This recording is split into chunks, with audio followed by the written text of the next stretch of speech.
Kota Tangerang termasuk salah satu kota yang paling cepat menyelesaikan penandatanganan NPHD ya, naskah perjanjian hibah daerah dengan para penyelenggara pemilu, termasuk pencairannya. Waktu Pileg dan Pilpres kemarin ada insiden-insiden apa Pak di Tangerang sendiri yang menjadi catatan penting? Kita di pemerintah kota terus melakukan ada job fair ya untuk memberikan ruang informasi dan pelayanan secara online kepada masyarakat yang membutuhkan pekerjaan, termasuk untuk kaum disabilitas. Kita punya job fair tersendiri. Selain infrastruktur, Anda juga serius meningkatkan kualitas pendidikan untuk anak-anak di Kota Tangerang. Salah satunya meluncurkan program beasiswa dan menggiatkan program Tangerang Mengaji ya Pak Nurdin. Ya. Ini program cukup unik nih. Kemarin juga kita dengar di Jakarta juga Jakarta Mengaji ya. Ini jangan-jangan nyontek dari Tangerang.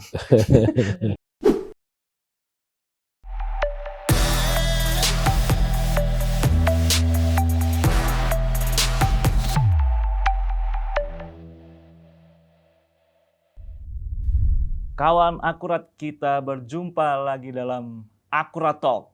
Kena tu barang. Semua kota memiliki pekerjaan rumahnya masing-masing. Masalah kemiskinan, angka pengangguran yang tinggi, hingga pembangunan infrastruktur menjadi isu yang lumrah dimanapun, di hampir seluruh negeri kita. Begitu pula kota Tangerang yang tidak jauh dari Jakarta. Dipimpin penjabat wali kota sejak akhir 2023, Tangerang terus berbenah untuk menciptakan pemerintahan yang bersih, efektif, dan efisien. Meskipun masa jabatannya relatif singkat, penjabat wali kota Tangerang, Dr. Nurdin, telah menorehkan sejumlah prestasi signifikan bagi kota Tangerang. Lantas apa saja capaian-capaian dan gebrakan yang sudah dilakukannya? Saat ini, sang PJ Wali Kota Tangerang telah hadir di studio Akurat.co. Pak Nurdin, terima kasih banyak atas kehadirannya di studio Akurat.co. Terima kasih Pak atas undangannya. Jauh-jauh dari Tangerang. Ya, Jauh ya Pak? Ya, lumayan lah. Tapi masih lebih jauh Aceh Jaya Pak. Oh iya, Pak Nurdin ini dulu PJ Bupati di Aceh Jaya. Di Aceh Jaya ya. Betul. 1 tahun 5 bulan. 1 tahun 5 bulan. Kemudian Pak Menteri Dalam Negeri menugaskan di Tangerang di akhir Desember 2023 yang lalu. Dari ujung barat ya Pak ya? Ya. Ujung barat ke dekat-dekat Jakarta. Iya, ya. Perbedaannya signifikan ya? Ya jelas Pak, dari kabupaten di Aceh masuk ke kota. Yang tidak jauh dari pusat pemerintahan juga. Betul. Nah ini walaupun tidak jauh dari pusat pemerintahan, tentunya banyak problematika yang dihadapi. Dan hampir setahun ini kan Pak Nurdin sudah mengetahui betul ya masalah-masalah yang di Kota Tangerang. Nah kita mungkin mau menggali lebih banyak nih Pak Nurdin. Terima kasih atas kesempatan ini. Pak Nurdin, Anda kan mengusung tagline kolaborasi wujudkan visi. Mungkin ini dulu ya Pak, kita mau perkenalkan nih. Apa sih makna dari tagline ini dan bagaimana upaya kolaboratif tersebut diterapkan di Kota Tangerang sejak Anda menjabat akhir 2023 ya? Ya, baik. Silakan. Terima kasih Pak. Jadi waktu pertama saya masuk ke Kota Tangerang, yang menjadi pikiran saya ini kota yang sudah sangat maju, kepemimpinan sebelumnya juga sangat bagus, diterima oleh masyarakat. Nah, saya masuk ke situ, apa yang harus saya lakukan? Ya, saya berpikir minimal saya bekerja optimal, maksimal, biar masyarakat tidak kecewa dengan orang yang ditunjuk oleh Bapak Menteri Dalam Negeri untuk memimpin Kota Tangerang dalam masa transisi. Saya tanya ke teman-teman, apa tagline kota kita? Tagline-nya Tangerang, ayo. Oh kalau gitu saya sambung saja, ayo kolaborasi wujudkan visi. Jadi sekarang tagline-nya Tangerang, ayo kolaborasi wujudkan visi. Kenapa ini saya munculkan tagline-nya kolaborasi wujudkan visi? Karena sebagai sebuah kota tentu pemerintah daerah tidak bisa bekerja sendiri. Di sana kita melaksanakan 32 urusan pemerintahan yang dilaksanakan oleh masing-masing perangkat daerah. Nah, kemudian ada fungsi penunjang urusan pemerintahan, ada unsur kewilayahan. Nah, tentu ini harus bergerak dalam satu orkestrasi. Belum lagi pemerintahan ini kan tidak bergerak di ruang hampa. dia akan bertemu dengan stakeholder lainnya, baik itu dunia usaha maupun masyarakat. Sehingga semua itu harus bergerak dalam satu arah agar terbangun kesamaan langkah, agar program-program potensi yang ada, baik itu pemerintah, dunia usaha, masyarakat bisa bergerak bersama-sama. Nah, disinilah saya mengumandangkan, ayo kolaborasi, wujudkan visi. Kolaborasi itu bahasanya anak muda banget tuh. Begitu ya? Iya, collab nih, kita collab. Gitu.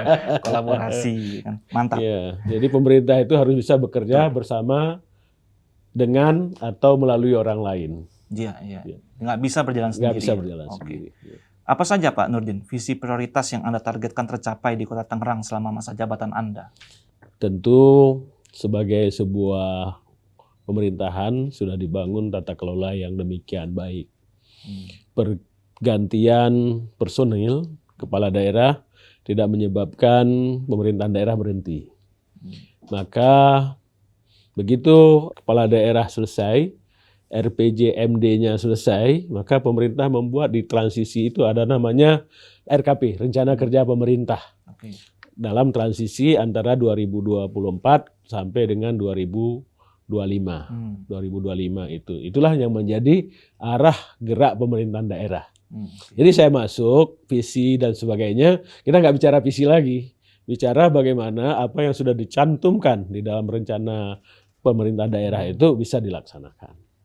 Jadi saya fokus pada hal tersebut, bagaimana setiap OPD yang ada fokus pada tugasnya agar rencana pembangunan daerah yang sudah ditetapkan bisa berjalan. Nah, ini juga sekaligus nanti menyambungkan dengan proses penyusunan rencana pembangunan jangka menengah daerah yang tentu akan dilaksanakan di tahun 2025 oleh wali kota terpilih.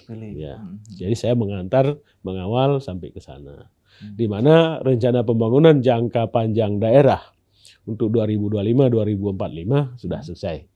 Ya, diturunkan seperti itu. Sejak menjabat akhir 2023, Anda diminta juga untuk memfasilitasi persiapan pelaksanaan pemilu 2024. Serta, ini tugas berat nih kayaknya, menjaga netralitas ASN. Apakah misi ini tercapai dengan baik, Pak Nurdin? Ya, saya kira untuk pelaksanaan Pileg Pilpres sesuai dengan hasil yang sudah diumumkan, partisipasi pemilih di Kota Tangerang itu lebih dari 80%. Dan kita bisa menjaga kondisi wilayah dengan Forkompimda tentunya, dan pelaksanaan pilkada di Kota Tangerang berjalan lancar, walaupun sempat terjadi beberapa TPS kita tergenang dan tidak bisa melaksanakan pemungutan suara, akhirnya dilaksanakan pemungutan suara ulang. Kemudian untuk pelaksanaan pilkada serentak pada 27 November nanti, alhamdulillah sampai saat ini semua berjalan lancar. Saya kira ada beberapa hal krusial yang sudah kita lewati, mulai dari penyiapan perangkat pemilunya sampai dengan KPPS-nya dan sebagainya, dukungan penganggaran. Nah, untuk dukungan penganggaran, dukungan bagi pelaksanaan pilkada ini, Kota Tangerang termasuk salah satu kota yang paling cepat menyelesaikan penandatanganan NPHD ya, naskah perjanjian hibah daerah dengan para penyelenggara pemilu, termasuk pencairannya. Nah, dalam proses implementasi pun kita berjalan dengan lancar. Dari tim kita siap selalu memfasilitasi. Nah, untuk yang netralitasnya sendiri, tentu saja sebagai aparatur sipil negara, kita akan terus mendorong untuk netralitas ini. Mulai dengan kita membuat surat edaran kepada para ASN, bagaimana kita ASN ini bergerak, bersikap dalam pelaksanaan pilkada, apa yang boleh, apa yang tidak, dan sebagainya. Kemudian kami juga memanggil narasumber-narasumber yang kompeten, ya, waktu itu dari BKN, kita undang ya, dari Badan Kepegawaian Negara, dari KPU, Bawaslu, dan sebagainya. Dan ini terus kita semangati di dalam pelaksanaannya. Waktu Pileg dan Pilpres kemarin, ada insiden-insiden apa Pak di Tangerang sendiri yang menjadi catatan penting untuk evaluasi gitu ya 5 tahun ke depan itu tidak pemilu serentak ini kan luar biasa padat ini jadwalnya.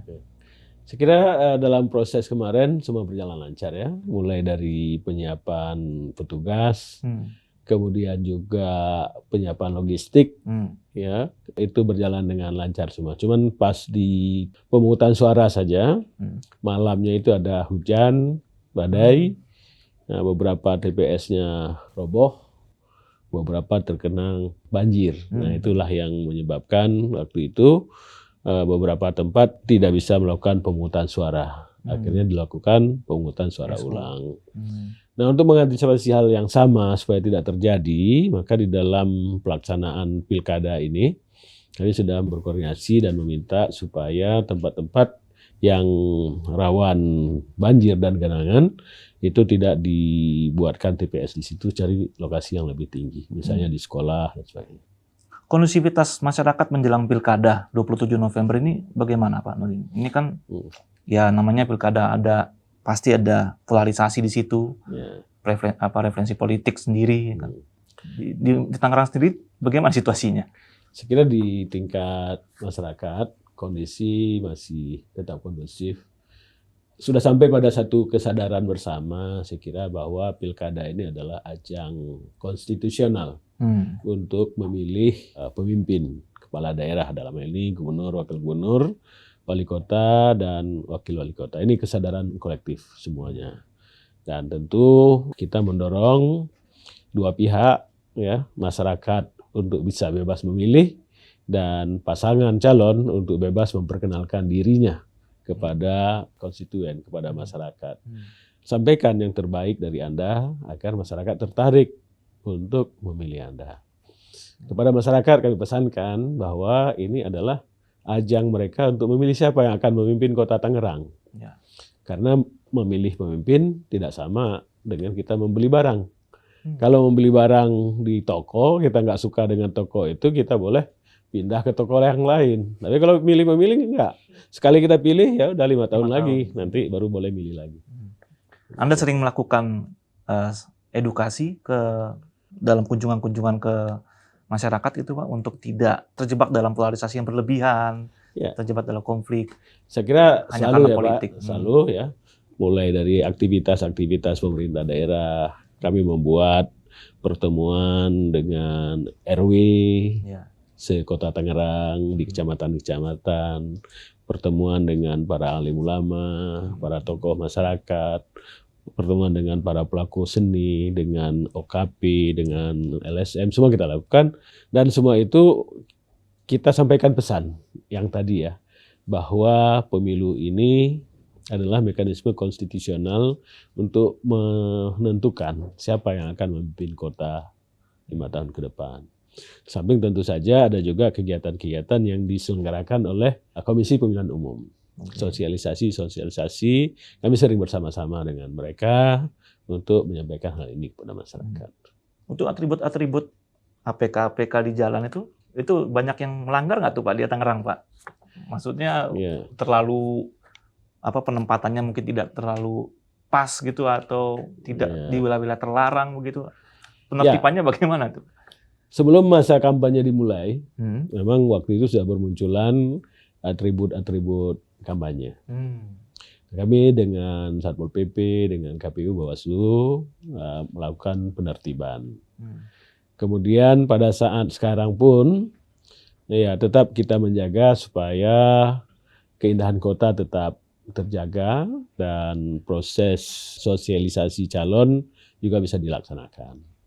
Nah, kan sudah ada ketentuan ya Pak, tempat-tempat mana yang boleh, tempat-tempat mana yang tidak.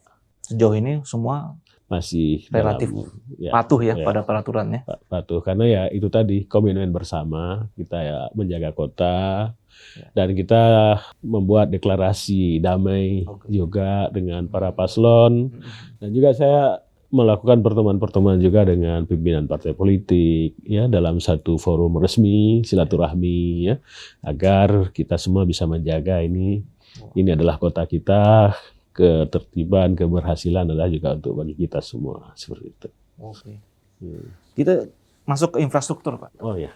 Hampir setahun menjabat Anda sudah Ini kita dengar-dengar nih ya, menorehkan prestasi cukup signifikan di bidang infrastruktur seperti penataan jalan, jembatan, bantaran kali di Kali Sipon Cipondoh ya Pak. Iya. Pembangunan jalan baru tembusan Bayur. Nah, ini sejauh ini bagaimana manfaat langsung yang dirasakan warga dari proyek-proyek ini, Pak? Ya, sekira ini kan satu rencana tata kota yang sudah dibuat. Kemudian bagaimana kita melakukan percepatan untuk eksekusi. Saya mendorong supaya tahun ini pemerintah kota bisa serapan anggarannya bisa sampai dengan 97%. Dan prosesnya bisa dipercepat. Nah, kemudian ada beberapa lokasi yang mungkin anggarannya belum tersedia sebelumnya di APBD perubahan saya dorong. Tapi sebenarnya rencananya sudah ada. Misalnya Jalan Bayur yang Bapak sampaikan, itu kan sudah beberapa tahun yang lalu sudah direncanakan. Saya mempercepat saja karena ini sangat dibutuhkan oleh masyarakat untuk melintas. Kenapa bisa begitu lama Pak ya prosesnya itu, eksekusinya? Dan ketika Bapak menemukan ini sudah berjalan lama terusnya, Bapak mengeksekusi dan percepatan, itu masalahnya di mana? Kuncinya di mana tuh? Saya kira bukan persoalan ya. Ini terkait dengan prioritas mungkin ya. Karena membangun kota kan tentu harus membangun sekaligus di 32 urusan ya. Tinggal pilihan mana yang akan kita jadikan sebagai prioritas. Nah, mungkin waktu saya masuk saya melihat ini karena sudah sangat mendesak. Nah, kita dorong untuk menjadi prioritas. Alhamdulillah teman-teman menyetujui, teman-teman di DPRD juga menyetujui, ya kita bisa laksanakan. Berarti nah, ini juga bagian dari proses kolaborasi tadi. Iya, komunikasi tadi ya, ide-ide mana yang penting, mana yang mendesak, itu juga bisa kita lakukan. Termasuk misalnya Pasar Sipon ya. Nah, di awal saya masuk selalu masyarakat itu komplain nih, Pasar Sipon ini kok nggak bisa bergerak begitu ya, macet dan sebagainya. Ya, saya bergerak terus, sampai sekarang juga masyarakat bertanya bagaimana penyelesaian. Ya penyelesaian kan perlu waktu ya. Jadi Pasar Sipon kita lebarin jalannya, kita bikin turapnya, kita bikin jembatan Yutun sehingga nanti dia akan menjadi satu arah. Ini akan mengurangi kemacetan juga. Ini sedang proses penyelesaian. Itu komunikasi dengan masyarakatnya cukup pelik dong tuh Pak waktu itu ya. Saya kira ya di mana-mana kita perlu menyampaikan.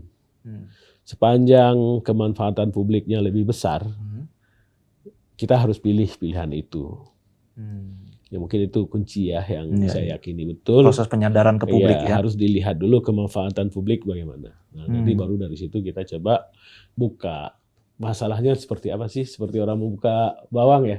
Mengupas bawang. Satu-satu harus kita lihat. Nah, kalau satu sekaligus kita menyelesaikan mungkin nggak bisa. Jadi ini bagian kita bekerja, berproses, komunikasi kita jalan. Jadi komunikasi dengan masyarakat menggunakan teori mengupas bawang tadi Pak. Iya. Satu-satu diselesaikan pelan-pelan. Iya. Yang penting masyarakat itu kalau saya perhatiin ya, yang penting kita bergerak gitu. Mendengarkan apa yang mereka butuh, kemudian yuk kita jelaskan. Oke, kalau Anda butuh ini berarti langkah kita ini ya 1, 2, 3. Oh ya, sepakat. Ya, kita eksekusi. Komunikasi. Termasuk misalnya di Pasar Anyar waktu itu ya. Ada revitalisasi Pasar Anyar di mana pedagang waktu itu menolak. Berkali-kali mereka bilang kami tidak menolak revitalisasinya, kami mendukung revitalisasi. Tapi tolong kami ini di mana berjualan selama proses revitalisasi. Ya, saya datang ke bawah ke pasar, ikut serta di dalamnya, mendengarkan, ngeliling ya. Oke, kita putuskan ini yang kita eksekusi, ini enggak, seperti itu. Ini juga masih terkait dengan infrastruktur, tapi ini juga berkaitan dengan komunitas. Anda juga baru mulai pembangunan pusat komunitas, community center. Sebagai salah satu terobosan pembangunan ruang publik yang berkualitas. Targetnya itu kan membangun 15 community center ya Pak? 15 community center di seluruh Tangerang. Enggak, ya 15 itu yang kita laksanakan di tahun 2014 ini. Terus akan kita lanjutkan lagi. Terutama kita menyasar pemukiman-pemukiman padat penduduk. Kan pemikirannya begini. pemerintah kota itu harus hadir, harus berkontribusi pada kemajuan peradaban. Oke. Nah, kalau teman-teman lihat kampung-kampung padat di Tangerang ini mungkin 20-30 tahun yang lalu tempat-tempatnya kan masih luas ya. Masih ada lapangan-lapangan tempat anak-anak bermain. Ya. Sekarang karena ruang terbukanya udah semakin sempit, anak bermain di gang, di jalan, nah, maka kita harus hadir pemerintah itu melakukan redistribusi fasilitas yang ada. Nah, selama ini kita lebih banyak menerima fasum dari para pengembang. Nah, lahan fasum pengembang ini salah satu kewajiban dari pengembang untuk menyerahkan lahannya. Cuman dia harus satu set plan dengan wilayahnya. Ya, jadi kalau kita hanya mengandalkan saja dari tanah fasum, maka selamanya yang kampung-kampung tadi itu semakin padat kan, nggak ada ruang terbuka hijaunya. Maka saya ingin mendistribusikan fasum ini ke pemukiman padat. Caranya gimana? Ya sudah, pemerintah harus hadir, harus beli lahan-lahan yang masih tersisa yang bisa kita gunakan untuk lahan fasum. Kan pemerintah punya fungsi redistribusi ya.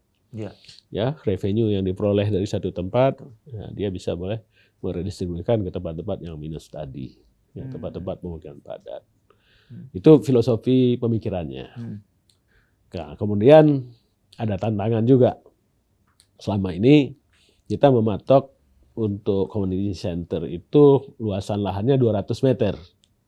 Maka terjadi kesulitan cari tanah yang pas 200 meter itu. Ada yang mungkin punya tanah 300 meter atau 150. Dia kan nggak mau 50-nya tinggal, beli 200.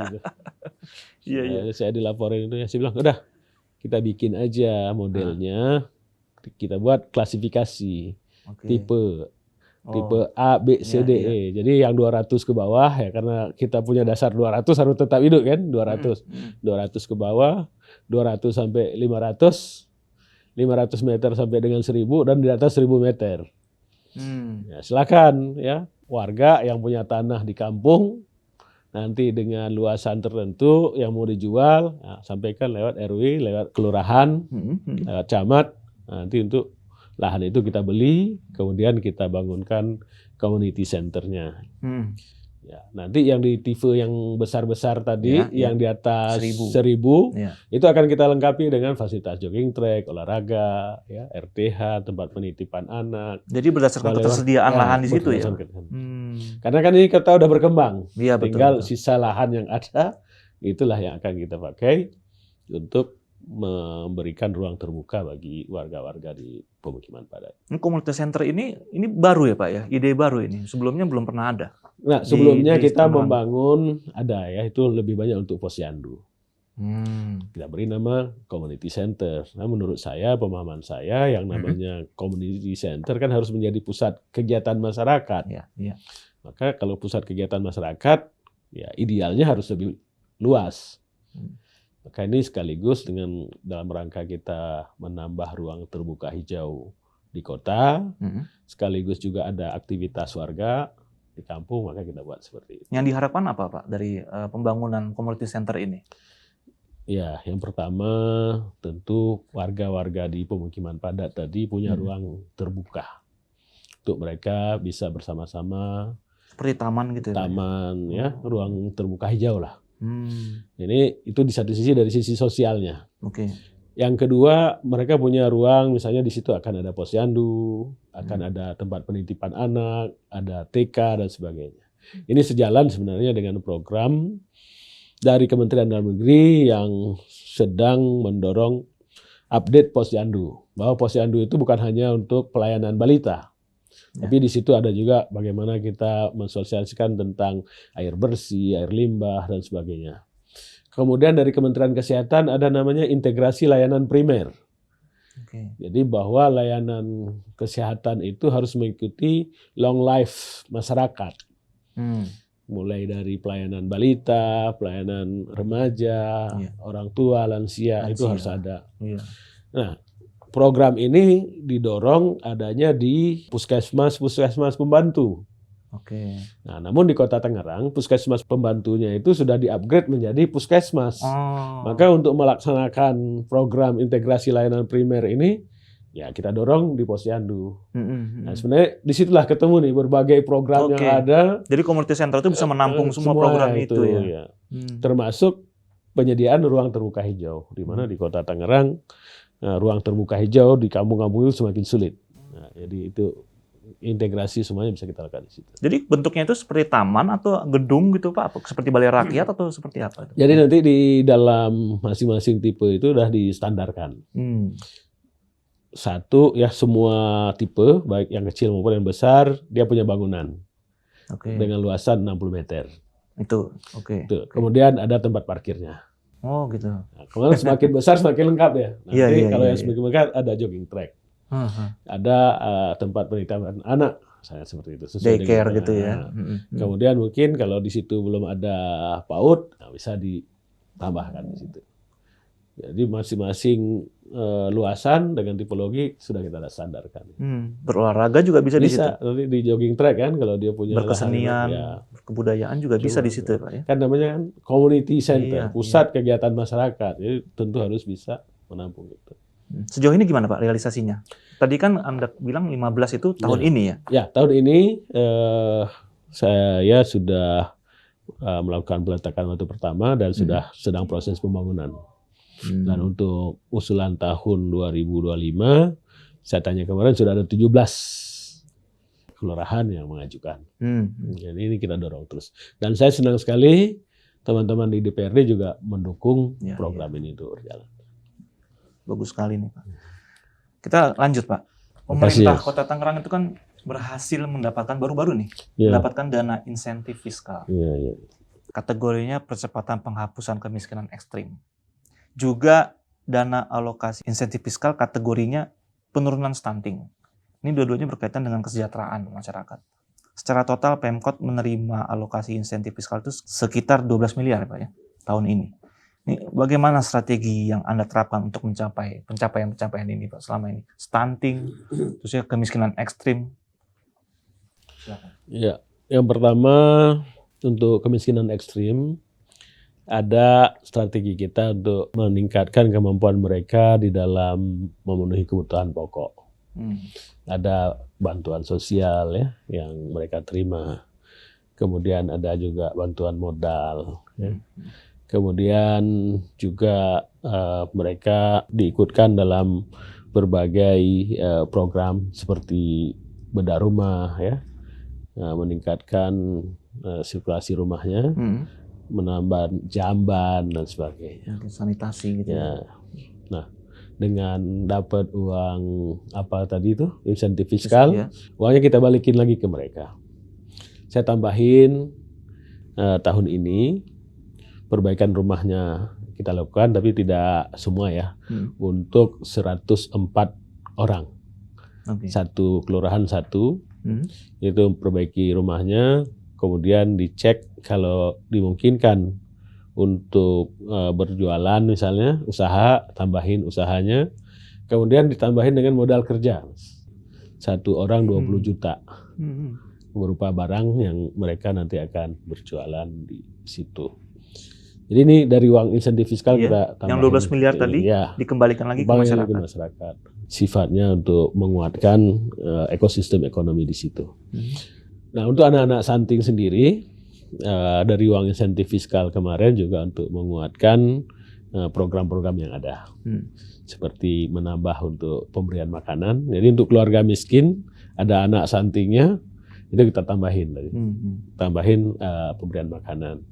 Kemudian juga menambah untuk transport.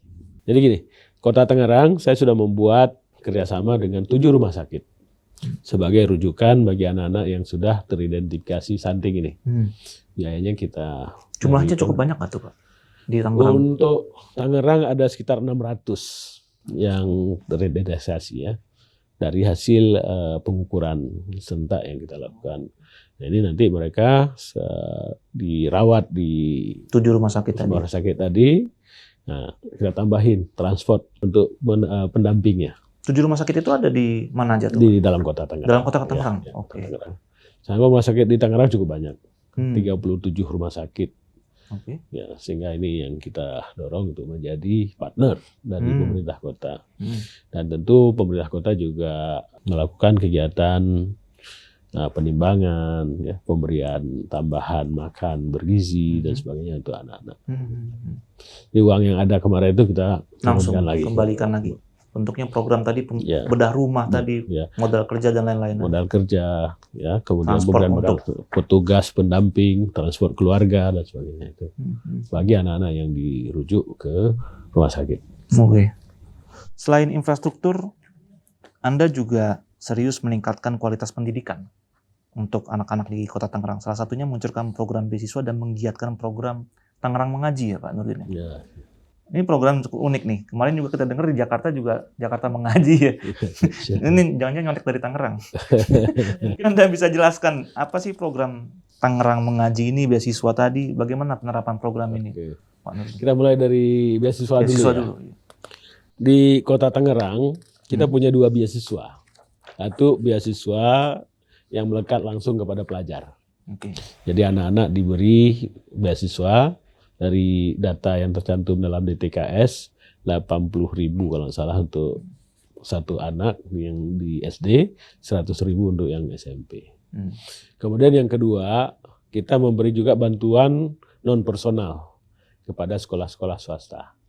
Jadi nanti anak yang sekolah di swasta pun dia tidak perlu lagi untuk nambahin bayar biaya ke sekolah yang biasanya diperuntukkan untuk LKS dan sebagainya. Nah ini yang untuk anak-anak. Kemudian untuk sekolahnya sendiri kita ada juga namanya BOSDA. Jadi di samping dapat BOS yang bersumber dari APBN pusat ya. Nah, sekolah-sekolah juga mendapatkan bantuan operasional sekolah yang dari daerah. Nah ini sudah diberikan. Nah, kemudian kita juga terus mendorong insentif untuk para guru. Baik guru negeri maupun swasta juga mendapat insentif dari pemerintah daerah. Ini untuk menyemangati terus nih para guru agar bisa terus memberikan yang terbaik untuk anak-anak. Nah, yang berikut untuk program Tangerang Mengaji. Begitu saya masuk, saya diskusi dengan teman-teman. Apa sih visi dari Kota Tangerang? Nah, mereka mengatakan visi Kota Tangerang itu adalah kota yang sejahtera, berakhlakul karimah, dan berdaya saing. Oke, sejahtera gampang dilihat. Punya indikator, ya, ukurannya gampang ya. Badan sehat, otak cerdas, kantong tebal, udah sejahtera lah itu. Nah, akhlakul karimah bagaimana? Apa yang harus dilakukan? Oke, dari sekian cara kita membangun akhlakul karimah, yang paling mudah ya menambah pelajaran agama kepada anak-anak. Kebetulan di Kota Tangerang saya koordinasi, oke Pak, ada ruang sebelum sekolah dimulai pelajaran, ada jam 0 namanya. Jadi jam 0 mereka diberi untuk mengaji. Dan bagi yang non muslim juga didatangkan guru-guru agama untuk mereka. Jadi pagi itu mereka sebelum mulai pelajaran. Dan alhamdulillah kita kemarin berhasil sudah 10.562 anak dari program ini. Dan cukup mendapat dukungan dari teman-teman.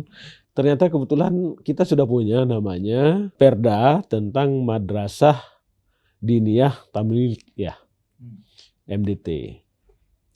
Oke, ini bisa menjadi model bagaimana kita bisa memberikan pendidikan agama kepada anak-anak tanpa menambah alokasi anggaran, tanpa menambah sekolah, tanpa menambah kelembagaan yang ada. Cukup menggunakan kelembagaan sekolah yang ada, ya kan, guru-guru yang ada, pelajarannya memanfaatkan waktu, dan hasilnya saya kira cukup bagus ya dengan jumlah anak. Karena dari MDT ini kan yang diinginkan setiap anak lulus SD, SMP misalnya dia bisa baca tulis Quran, ya bisa mengaji. Ya. Saya sampaikan kita bisa gunakan ini model ini untuk melaksanakan MDT tersebut. Nah, alhamdulillah disupport oleh teman-teman dan insya Allah tahun depan kita bisa meningkatkan lagi program ini. Selama Anda menjabat penjabat wali kota Tangerang, Anda berhasil meningkatkan laba juga di BUMD. Nah, ini kita perlu mungkin dari Pak Nurdin nih, bagaimana Anda mengoptimalkan kinerja BUMD di Kota Tangerang untuk memberikan manfaat bagi pendapatan daerah? Ya. Apa aja Pak BUMD di Kota Tangerang? Di Kota Tangerang itu BUMD-nya ada PDAM, namanya Perumdam Tirta Benteng. Ada juga BUMD multiusaha, namanya Tangerang Nusantara Global. Nah, ini yang tadinya itu selalu tidak bisa menghasilkan pendapatan nih dari Tangerang Nusantara Global. Maka saya coba dorong terus ya, usaha-usahanya, efisiensinya ditingkatkan. Kemudian ini sambil kita dorong juga supaya mereka bisa memperbesar jenis usahanya. Salah satu yang sedang kita develop sekarang adalah mereka bisa menyelenggarakan sebagai penyedia transaksi elektronik nanti. Sehingga nanti ada kolaborasi antara PDAM, ya, kemudian PD Pasar dan sebagainya di dalam pengelolaan transaksi. Yang ketiga kita punya PD Pasar. PD Pasar, nah kemudian kita punya juga unit layanan rumah sakit, ya, rumah sakit umum daerah. Dan ada 38 puskesmas. Ini semua bergerak dengan BLOD ya. Seperti itu, Pak. Juga masalah tentu ada nih Pak Nurdin. Yang tadi pencapaian-pencapaian. Tapi yang kita dengar juga sudah 31 tahun ya Kota Tangerang ya Pak. Tapi tingkat penganggurannya masih cukup tinggi. Ini ada strategi khusus nggak dari, walaupun relatif singkat nih masa jabatan, tapi udah ada belum bayangannya Pak? Apa yang harus dikerjakan sih untuk menekan angka pengangguran di Kota Tangerang ini? Untuk pengangguran sendiri, saya kira Kota Tangerang jauh di atas angka nasional. Kita ada di angka 5, sekian. Nasional kan masih di 12 ya. Nah, tapi 5 karena penduduk kita 2 juta ya jumlahnya cukup besar. Maka apa yang kita lakukan? Saya mencoba untuk melakukan kolaborasi strategi. Yang pertama yang sering dilakukan adalah memanfaatkan pasar kerja yang ada. Nah, untuk pasar kerja yang ada ini kita di pemerintah kota terus melakukan ada job fair ya untuk memberikan ruang informasi dan pelayanan secara online kepada masyarakat yang membutuhkan pekerjaan, termasuk untuk kaum disabilitas. Kita punya job fair tersendiri. Nah, ini kita bicara dengan perusahaan. Anda punya berapa pasar kerja yang ada, kemudian bagaimana kita bisa mempersiapkan orang-orang kita untuk masuk ke dalam pasar kerja itu. Tantangannya adalah ada gap antara kebutuhan kerja dengan kompetensinya. Ketika kita melatih pun, kadang-kadang yang bisa sampai pada sertifikasinya itu 20% saja. 80%-nya gagal di jalan. Maka salah satu yang kita lagi perbaiki sekarang, kita pakai strategi lewat on the job training. Cari perusahaan penggerak tenaga kerja, outsourcing-nya, ikutkan anak-anak kita ini untuk bekerja di sana, kemudian Pemda menyediakan biaya untuk on the job training-nya. Ini yang pertama yang sedang kita lakukan. Yang kedua, saya juga dorong mengefektifkan aset masyarakat. Saya melihat Kota Tangerang dengan penduduk yang 2 juta, tentu punya aset-aset yang bisa masih kita tingkatkan yang dimiliki oleh masyarakat. Misalnya rumah tinggal. Mungkin punya 2-3 kamar, tapi udah tidak ada orang lagi. Atau rumah kos yang tidak ramai. Gimana ini bisa kita upgrade menjadi homestay. Karena setiap event yang kita buat itu ramai terus nih. Kan kami menjadikan Tangerang itu sebagai sport tourism ya. Nah, begitu ada event-event besar, itu yang menginap itu bisa sampai ke Tangerang Selatan, ke Kabupaten Tangerang, sampai keluar kota Tangerang. Nah, sehingga homestay bisa menjadi salah satu alternatif. Inovatif nih. Ini yang sedang kita buat. Caranya gimana Pak? Saya berkolaborasi dengan SMK perhotelan, kebetulan ada di sana. Ini Oh, lagi iya. terus kita kembangkan supaya nanti kita bisa bergerak. Juga dengan Pokdarwis, nah, kelompok sadar wisata. Oh, ada Pokdarwis ya, Pak? Ada. Iya, itu coba Saya dulu. taunya Pokdar Kamtipnas. Oh iya, ada juga. Ada juga ya? Ini Pokdarwis. Pokdarwis, kelompok Oke. sadar wisata. Jadi wisata berbasis masyarakat. Ini kita kolaborasi supaya bisa ketemu. Nah, yang strategi ketiga, memformalkan sektor informal. Memformalkan sektor informal. Kan kalau kita keluar negeri, driver, penjaga toko, dia bangga. Profesi saya adalah driver, penjaga toko. Kenapa kita tidak gitu kan? Kita masih menganggap pedagang-pedagang kaki lima itu sebagai sektor informal. Padahal kita bisa mengupgrade mereka. Ya kan? Nah, caranya gimana Pak? Kan kita punya BPJS Ketenaga Kerjaan. Mereka jadi pesertanya? Mereka jadi peserta, duitnya saya mintain tolong. Dari perusahaan-perusahaan, ayo bantu dong pedagang sekeliling Anda untuk mereka bisa menjadi bagian dari BPJS Ketenagakerjaan. Alhamdulillah kemarin ya, dengan Pak Naruk, kemudian Gajah Tunggal, ada grup dari Sari Asih, itu memberikan CSR-nya, kemudian itu dipakai untuk membayar premi BPJS Ketenagakerjaan. Sudah berjalan tuh Pak? Sudah berjalan. Jadi pedagang UMKM tuh ya? Pedagang sekeliling perusahaan mereka. Ya. Kita masukkan dalam jaminan BPJS Ketenagakerjaan. Paling tidak ini sudah mulai naik dia. Iya, naik kelasnya ya. Gitu. Tapi kesejahteraannya juga naik nggak tuh Pak dengan Anda mengupgrade kan? Iya. Ini kan yang dibayangkan jangan-jangan cuma mengupgrade statusnya saja nih. Jadi dari informal jadi formal. Ya, seharusnya kan nanti akan ikut lagi dengan beberapa aktivitas yang lain. Misalnya kita memberi pelatihan kemudian diikuti dengan modal sehingga bisnisnya akan berjalan. Ini kan bagian-bagiannya nanti ya? Dalam kerangka besarnya adalah supaya mereka bisa mandiri, punya jaminan, sehingga ekonominya bisa menjadi. Jadi basicnya dulu, dasar-dasar kebutuhannya dulu yang dipenuhi ya. Strategi-strategi tadi. Oke. Pak Nurdin, ya orang mungkin bertanya-tanya, Nangkrang ini apa sih keunggulan? Atau apa sih yang bisa dalam kutip ya dijual dari kota Tangerang ini. Nah di mata Pak Nurdin hampir setahun menjabat sebagai penjabat wali kota. Sebenarnya apa Pak yang menjadi keunggulan atau yang paling menonjol yang menjadi daya jualnya kota Tangerang sendiri? Ya, saya kira yang paling luar biasa kita diuntungkan letak. Kita terletak antara Jakarta. Di pinggir ya, kita berbatasan dengan Jakarta, berbatasan juga dengan Jawa Barat. Ya. Oh iya ya? Iya. Ya sebagian lah. Sebagian. Ya. Enggak langsung dengan Banten kita ya. Banten. Di Provinsi Banten. Tapi Provinsi Bantennya dengan Jawa Barat ya. Iya. Kan ada Depok segala macam. Aksesnya. Ya, aksesnya.